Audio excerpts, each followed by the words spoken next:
Hello. This is number 3 in my 85 novel, Odyssey. And it's bonkers, as I'm just about to say. Just going to slip myself in here for a second. Just for the sheer bonkersness. Is that a word? For this video. Carry On Corsets was written almost 20 years ago, and it is bonkers, but I hope you enjoy it. It's completely mad. I don't think I could write this sort of thing nowadays. But I, as well as putting the audio version in, I'm also going to include a video version because I think it's worthwhile. So enjoy. It's bonkers. Welcome to the deep dive. You've brought us, well, a really fascinating stack of sources today. It looks like a kind of corporate farce almost, all wrapped up in corsets and set in this incredibly specific, sweltering summer of 1972. It really is an amazing snapshot. We're talking about this fictional town, Peakingdale, 1972. And you have to imagine there was this major heat wave, apparently so bad the council just extended all the nightlife licenses indefinitely. Wow, okay, so the whole town was just buzzing then. Sticky, late nights. Exactly. Kind of a perfect, overheated petri dish for rivalries and secrets and, well, eventually chaos. Right. And our mission today, as you said, is to sort of pull apart the feud that really defined that summer. It's this knockdown, drag-out fight between two totally different underwear companies. Polar opposites. Yeah. On one side, you've got Strumpet's corsetry, 300 years of tradition, very old world. Stiff upper lip, the whole deal. And then battling them is Aphrodisiac, the new kid on the block, loud, maybe a bit garish, definitely aggressive. It's basically a story of what happens when old tradition smacks headlong into the swinging 70s and fails pretty spectacularly to adapt. Okay, let's dig into these two empires first. Strumpet's corsetry, the ancestors, you could call them. They had real pedigree, proper history. The sources mention specific figures, like Sir Malcolm Strumpet back in the 18th century. He apparently invented the quick-release corset. A vital innovation, I'm sure. And then there was Lord Oscar, who, the records say, serviced Queen Victoria herself. So, real prestige there. But that history, it's like it's their anchor, but maybe also their millstone. The current owner in 72, Sir Cyril Strumpet III, he just seems completely out of touch. Totally. He seems to genuinely think he can run a 1972 business, like his great-great-grandfather did. He's fighting modernity and, frankly, losing. Meanwhile, across town, Aphrodisiac, run by Sidney Rabbit. Sidney. His whole approach is just spectacle, isn't it? Mm. Cheap, sexy women's underwear. And his big idea for promotion, these free weekly fashion shows right out on the pavement. Just hoping to grab eyeballs off the street. Pretty much. Aggressive, loud. Very different from Strumpets. And the people they rely on, their sort of key personnel, reflect this difference perfectly, don't they? Absolutely. Sidney Rabbit leans on this guy, Munchie. Huge bloke, described as dull-faced, fiercely loyal, bodyguard, chauffeur. And the sources mention his family background, something about prison cells. Let's just say they were accustomed to periods of institutionalized absence. Munchie is basically pure muscle and maybe a bit of intimidation factor. Okay. Then you look at Sir Cyril. Who does he have? He relies entirely on Miss Demi Moore, his secretary for 25 years. Very prim, very proper, ample-figured is the description used, and utterly devoted. She sounds like the actual backbone of the company. Oh, she is. Handling the books, his schedule, everything, even though Sir Cyril apparently dismisses her ideas quite often. And that dismissal, that's kind of the spark that lights the whole fire, isn't it? It Yeah. leads us straight into the really juicy stuff in these sources. Corporate shams, the secret identities. Exactly. Yeah. This is where it gets complicated. Sidney Rabbit, running Aphrodisiac, he felt he needed, well, a bit of class. Something more than cheap tables and flimsy bras. Right, he needed pedigree. Or the appearance of it. So what does he do? He hires an actor, some guy named Anthony Cotton, pays him to walk around pretending to be his top French designer, Anton Cashmere. Wait, hang on. The designer wasn't a designer. Nope. Couldn't draw a straight line, apparently. It was purely for the, international flair. Just total fake. So the whole design aspect of Aphrodisiac, the sexy modern stuff, is built on a lie. Pretty much, yeah. Pure vanity from Sidney. But what's really fascinating, the twist is, the actual design genius. She was right there, under his own roof, working in secret. Oh. Bunny Rabbit, Sidney's wife. Though she preferred to be called Bunty. She was the one secretly designing Aphrodisiac stuff, the really successful sexy underwear. No way. How does she manage that? Well, remember the heat wave. She'd apparently work late at night, sketching away in her underwear because it was so hot, just churning out these designs, quick, effortless, barely even used an eraser, the sources say. Wow. Okay, so the loud, modern company is secretly designed by the owner's resentful wife. That's already quite something. But it gets even more tangled when we look back at Strumpets, doesn't it? Oh, this is the real kicker. The sources reveal this monumental betrayal, or maybe not betrayal, depending how you see it. Miss Demi Moore. Sir Cyril's loyal secretary. The very same. She was secretly the revolutionary designer everyone was talking about, the one known only as Silverleaf. Silverleaf, but she was selling her designs. Directly to Aphrodisiac, to Sidney Rabbit's company, the rival. That's incredible. Why would she do that? Well, it wasn't about greed, it seems. It was because Sir Cyril, her boss, refused point blank to use her designs.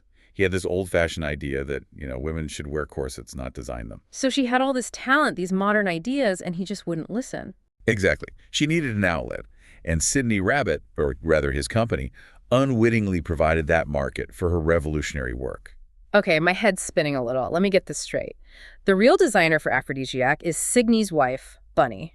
And the other brilliant designer, Silverleaf, is actually Sir Cyril's secretary, Demi Moore, secretly selling to Aphrodisiac. You got it. But wait, there's one more layer, the go-between. The person connecting Demi Moore or Silverleaf to Aphrodisiac. Who was it? Harmony did it, who also happens to be Sidney Rabbit's mother. His mother was the secret liaison for his rival's designer. Correct. So effectively, these two warring companies were entirely, though unknowingly, creatively driven by three interconnected women. Bunny the wife, Demi the secretary, and Harmony the mother/agent. The men. Just figureheads, really, pushing paper around. That's an amazing picture of, I guess, 1972 corporate life. Yeah. It suggests the only way female talent could actually operate in this kind of rigid, patriarchal business world was through secrets, code names, deception. While the owners remained completely clueless. It's quite satirical when you look at it. But like you said, it probably wasn't sustainable. All that secrecy, the stress, it had to boil over eventually. And it did, spectacularly. Yeah. This is where things move from corporate intrigue to outright slapstick, the public self-destruction phase. Let's call it the escalation of absurdity. It starts with Sidney Rabbit trying to cut costs, right, at that Aphrodisiac fashion show. Yes, he uses these really flimsy trestle tables for the catwalk, rented them cheap from the local vicar, Reverend Thrush. Predictable outcome. Totally predictable. They collapse mid-show. It's kind of a perfect metaphor, really a superficial business built on cheap foundations, just gives way. And the scene afterwards? Pure chaos. Sidney's mistress, ever perky, ends up landing right in the Reverend Thrush's lap, which must have been awkward. I'll bet. And Sir Cyril Strumpet, who was actually there watching, apparently panics, drops his trousers for some reason, and shouts, "It started!" He dropped his. Why? Who knows? Maybe he thought it was an earthquake. Or just pure panic. And Sidney, trying to steady himself amidst the chaos, accidentally rips the tops off some of the models. It was a disaster. Okay. And this happens around the same time as the spy games are heating up. Exactly. Sir Cyril had tasked his German nephew, Friedrich Hohenstaufen. That's quite a name. Isn't it? Anyway, Friedrich was supposed to be spying on the fake designer, Anton Cashmere. But the complication was, Friedrich was secretly in love with and dating Libby Rabbit. Sidney Rabbit's daughter. The one and only. So Friedrich's trying to spy, but he's just had a secret date with Libby, and they ate a very strong curry. Oh, dear. I can see where this is going. Right. Sir Cyril confronts Friedrich, probably trying to get intel on Cashmere. But all he smells is this stale, overpowering curry on Friedrich's breath. And Sir Cyril thinks. He doesn't think espionage or romance with the enemy. His mind jumps straight to plumbing. He assumes the horrible stink, as he calls it, must be the drains backing up, and immediately tells Miss Moore to call a plumber. His paranoia just completely misdirects him. He can't even conceive of what's actually happening. His worldview just doesn't allow for it. And this kind of paranoia, this tension, it keeps escalating. It leads directly to the infamous takeover luncheon. Ah, yes, where Sidney tries to buy out Strumpets, flashing cash around. That's the one. He tries to intimidate Sir Cyril with bundles of money.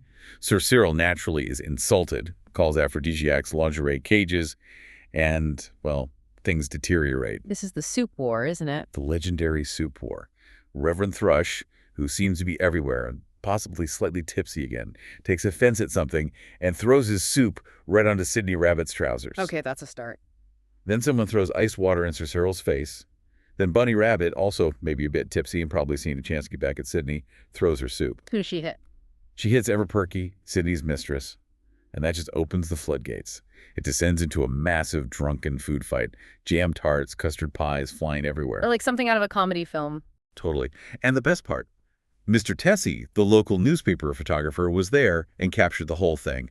Every messy detail. Brilliant. Free publicity, I suppose, though maybe not the kind they wanted. Well, it sold papers. Mr. Tessie's editor saw the photos and immediately had an idea. Yeah. Let's settle this rivalry once and for all. A big public competition show. Strumpets versus Aphrodisiac. A night of 1,000 bodies, they called it. The ultimate showdown. Surely they learned from the catwalk disaster. You'd think so, wouldn't you? But no. Chaos seemed to follow them. This time, it was Frederick again. Clumsy Frederick. What did he do now? Still mooning over Libby Rabbit? Probably. He was put in charge of the punch bowl for the audience. Simple task, right? Right. Lemonade and some fruit. Uh-oh. Yep. He misreads the instructions or gets distracted, and instead of measuring out lemonade, he pours in copious amounts of gin. He spiked the entire audience's punch bowl with gin. Accidentally. Apparently so. So before the first model even steps out, you've got a hall full of people who are, let's say, thoroughly lubricated and maybe ready for a bit of excitement. This cannot end well. It really doesn't. The resulting brawl was maybe even worse than the soup war. All the stress, the secrets, the rivalry, fueled by Frederick's accidental gin punch. It just exploded. What happened? Any highlights? Well, Lord Strumpet's trousers apparently fell down again. Sir Cyril managed to splash his gin-laced punch all over Miss Moore. Adding insult to injury there. And Bunny Rabbit, maybe seeing years of resentment finally bubble up, yanked the microphone wire just as Ever-Perky was walking past, tripping her up right on stage. That seemed to reignite the whole thing, full-on fight. So how did it stop this time? Did the police finally get involved? No police needed. Just one person. Harmony did it. Sidney's mother. The secret liaison. The very same. She just walks into this chaotic hall, pulls a silver police whistle out of her handbag, where did she even get that, and blows it. Hard. And that worked? Instantly. Silence fell. Everyone just stopped, and she looks around the room and simply asks, quite calmly, has the winner been announced? Incredible. The woman who is secretly pulling the strings behind the scenes is the only one who can actually restore order. It really shows where the real power lay, doesn't it? It absolutely does. So with order restored, the judges, who were randomly the president of the local Women's Institute and the founder of the Mechanical Engraving Society. An interesting combination. Right. They quickly conferred and awarded the win to Aphrodisiac. Okay, so Aphrodisiac wins the big showdown. Which immediately forces all the secrets out into the open. It starts with Miss Moore. She has to confess. That she's Silverleaf. Yes, but she puts a spin on it. She tells Sir Cyril, right there basically, I could not be a Judas to you, Sir Cyril, because I love you. Framing her, corporate treason as an act driven by love and his refusal to see her talent. Wow. How did Sir Cyril take that? Learning his secretary is not only a design genius, but also in love with him and has been betraying him. Yeah. Sort of. He was probably reeling. But before he could fully process it, Frederick and Libby chose that exact moment to announce their engagement. Right there in the middle of everything, the union of the two warring families. How did Sidney Rabbit react to that? His daughter marrying a Strumpet, well, a Hohenstaufen, but related to Strumpet. Abject horror. The sources quote him yelling, not to a Strumpet, anything but to a Strumpet. Some things never change. But wait, what about Bunny Rabbit? Sidney's wife, the other secret designer. Yes. Bunny had her moment too, and it was a big one. She revealed that she'd secretly entered and won the prestigious Paris Award for Art and Design. Under her own name. Under the name Mrs. B. Rabbit. And suddenly, she had all the leverage. She didn't just confess, she dictated terms. This Sidney, what did she demand? First, he had to stop flirting immediately. Yeah. Second, and this is the big one, Aphrodisiac had to completely pivot. Stop making women's underwear entirely. What? Switch to what? High-quality male underclothes. And they had to bring in a handsome male model as the new face of the brand. A complete reversal. So the company built on cheap, sexy female underwear ends up making posh men's gear, all because the secret female designer finally got leverage. Exactly. The whole empire turned on a dime because of her long-hidden talent and that award. It's quite the coup. So the irony here is just huge. Both men, Strumpet and Rabbit, who drove this whole rivalry, who refused to see the talent right under their noses. They both ended up essentially being managed by their far more capable wives, or wife-to-be in Sir Cyril's case. Which brings us to the conclusion of this bizarre summer. What happened to Sir Cyril and the Strumpet legacy? Well, Sir Cyril did indeed marry Miss Moore. She became Lady Demi Strumpet. And the final image we get from the sources is her, Lady Demi, sitting at the head of the Strumpet's corsetry boardroom table. Running the show. Absolutely. Loudly coaching Sir Cyril on basic bookkeeping, telling him, and this is a direct quote apparently, "You'll have to practice and practice until you get it right. We have to keep up with the rabbits, don't we?" Oh, that's brilliant. So Strumpets, the 300-year-old corset company, survives only because it finally embraces modernity through its new female CEO and designer. Precisely. The legacy built on women's undergarments was saved by finally putting a woman in charge who could force it to adapt. And the rabbit company, Aphrodisiac, survived by getting out of women's wear altogether and applying Bunny's talent to a new market. So the clear takeaway here, I think, is that the real engines driving both these businesses were the knowledge, the creativity, the talent of these women, Bunny and Demi. Absolutely. But they were forced to operate underground, use deception, all because the men nominally in charge were too pig-headed or blind to see it. And it took total public collapse, basically, for that talent to finally get its due and reshape the whole town's corporate structure. If you connect it to the bigger picture, it's really a satire of the power dynamics at that time, isn't it? The men thought they were running these big, important operations. But they were completely dependent on the secret, often unpaid or underappreciated, intelligence and labor of the women around them. Which leaves us with a final thought for you, the listener. Thinking about this story, in what other situations, maybe even today, are big conflicts or major successes actually being orchestrated behind the scenes? Managed by capable people forced into the shadows because the person at the top just won't listen or can't see. Yeah, it makes you wonder, doesn't it? Next time you see maybe a high-profile, high-status man who seems perhaps just a little bit clumsy, basking in success that feels maybe a touch too big for him to handle alone. You might ask yourself who the Bunny or the Demi or even the Harmony might be, quietly making things happen in the background, something to think about. All right, let's set the scene. It's the summer of 1972 in a little town called Peakingdale. The weather's hot, the mood is tense, and a war is brewing. But not just any war. This is a war over underwear. Welcome to the absolutely bonkers, hilarious world of On Corsets. And just to give you a taste of what we're dealing with, here's a little nugget from one of our key figures, Sir Cyril Strumpet. Yep. You heard him. That one line pretty much tells you everything you need to know about the cheeky, slightly absurd, and kind of scandalous story we're about to get into. So, what's this all about? Well, at its heart, it's a war. It's a classic tale of old versus new, tradition versus, well, something else entirely. We've got two rival companies locked in a seriously bitter fight for the hearts, minds, and waistlines of Peakingdale. Let's break down the two sides, shall we? In one corner, you've got Strumpet's corsets. Think traditional, morally respectable, and frankly, dying out. And in the other corner, Aphrodisiac. They're modern, they're booming, and their whole vibe is what you might call lewd and questionable. The battle lines could not be clearer. So, let's start with one side of this conflict, the House of Strumpet. And yeah, tradition in tatters just about sums it up. I mean, these guys have been in business for 300 years, but they are completely, totally out of touch with the times. Their idea of fashion is about to get a serious reality check. And just look at the team they've assembled to save the company. You couldn't make this up. You have Sir Cyril, the ridiculously pompous owner. Then there's Miss Demi Moore, his long-suffering and loyal secretary. We've got Mr. Muff, a designer so nervous he might actually be vibrating.